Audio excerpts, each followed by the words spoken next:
Hierarchy. Time is now. Let's go. The top 10 NFL teams according to Colin. Number 10. The Rams won. I'm going to move them back to 10 because they've become very inconsistent on third downs and red zone. But I will say this. They lead the NFL in scoring at 29.5 a game. They're 4-0 when scoring 21 points, and they've got 7 different players with multiple sacks. That's the most in the NFL. So they rush the passer. They also have the best combination of kicker and punter in the league, and they're undefeated when they score 21 points, okay?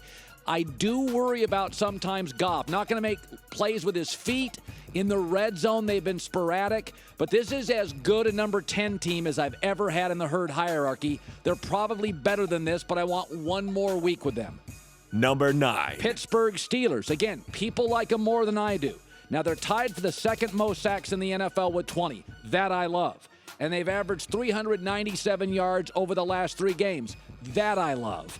But they are generally poor on the road, despite what you saw last week. They're not buttoned up. I had the tight end 2 weeks ago banging on coaches. One of their receivers this week says he wants out. Too much drama despite their talent. I think they're okay at head coach, not great. Sloppy, not detailed. Steelers 9. Number 8. I love Minnesota. I feel bad for Minnesota. They can't get a break. Stephon Diggs is hurt. Cook, the young rookie running back, Delvin Cook got hurt. They're on their third quarterback. Here's what I know. The only team in the NFL ranked top 5 in third down defense and red zone defense. And despite multiple injuries, they can stop you. They can run the football. They're good at home. With Case Keenum, I think they'll be a playoff team. I really do. Bradford's better. I really like what Minnesota's doing. They just can't get breaks physically. Too many injuries. Number 7. Denver Broncos have lost both games. They've allowed more than 21 points. Bottom line is, Trevor Siemian has limitations. The Giants forced him to beat them, and they can't. Now, their defense has allowed the second fewest yards per play in the NFL, meaning not many teams are going to score 21 points on them. They're probably a 9 or 10 win team just on the defense. Number 6. Carolina's weird. I like Carolina. But Cam's worst 3 games have been at home. Isn't that strange? Great teams usually own that home fortress. Carolina does not. And they've also allowed 10 touchdown passes and had no interceptions over the last 4 games. So quarterbacks are eating them up, averaging over the last month 111 passer rating. I still like their roster. I think they're pretty well coached. Cam has got to get more consistent, but I've just come to terms. He's not consistent. I still like the Panthers at 6. Number 5. Shock of the NFL to me is not the Eagles. I liked them. It's the Saints. Their defense has turned into a turnover machine over the last 3 games, reminiscent of the 2009 Super Bowl team. They got 9 takeaways in 3 games. And they have also committed to the running game over this 3-game winning streak, running the ball 31 times a game. So they're doing what they generally don't do. They're physical running the football, and they're taking the ball away. Last several years, they have not done this. This is the surprise in the league, not the Rams. I told you I thought the Rams would double their wins. The Saints are the shock. I got them at 5. Number 4. Listen, New England's got the best quarterback and coach. Now that Aaron Rodgers is out, is it even close?